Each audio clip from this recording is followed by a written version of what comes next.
बहुत समय पहले की बात है। राजा अपने शिकार पर गए हुए थे। राजा की गैर मौजूदगी होने के कारण उस राज्य पर दूसरा राज्य हमला करने के लिए योजना बना रहा था। जो राजा शिकार पर गया हुआ था उसे दूसरे राजा ने बंदी बनाकर अपने यहाँ पर रख लिया था, जिससे उसका राज्य अपने राज्य में मिला सके। और इसी कारण वह हमला करने की तैयारी भी कर रहा था। उस राज्य में एक बहुत ही समझदार मंत्री था, जो कि बहुत कुछ कर सकता था, और उसने अपने दिमाग से एक योजना बनाई जिससे कि राजा को वापस लाया जा सके और अपने राज्य को हमले से भी बचाया जा सके।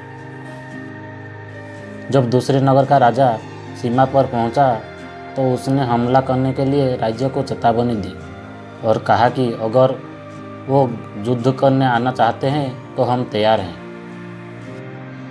अगर तुम इस तरह अपना राज्य नहीं देना चाहते हो तो हमसे युद्ध करना पड़ेगा।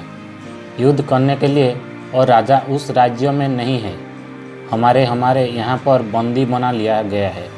अगर तुम हमें अपना राज्य अपने आप ही देते हो तो युद्ध नहीं होगा।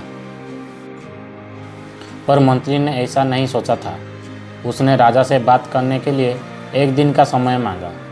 राजा ने उस मंत्री को एक दिन का समय दिया और बातचीत के लिए मान गई। तभी मंत्री राजा के पास गया और कहा कि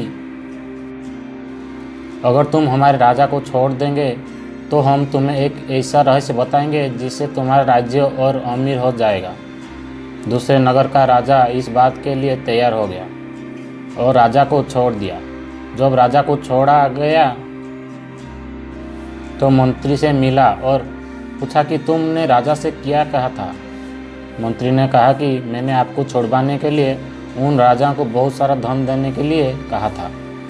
राजा बोला कि हमारे पास तो बहुत धन नहीं है। तभी मंत्री ने कहा है कि वो मैं सब जानता हूँ, यह योजना तो आपको उस राज्य से छुड़ाने के लिए कही गई थी। राजा मंत्री की चाल को समझा गए और फिर दूसरे नगर के राजा से कहा कि आप युद्ध करने के लिए तैयार हो जाओ। दूसरे नगर का राजा जानता था कि जब राजा युद्ध करते हैं तो हमेशा जीतते हैं, इसलिए उसने युद्ध ना करने के लिए कहा और अपने नगर को वापस चले गए। इस तरह मंत्री की सूझबूझ से उस राज्य को युद्ध से बचा लिया गया।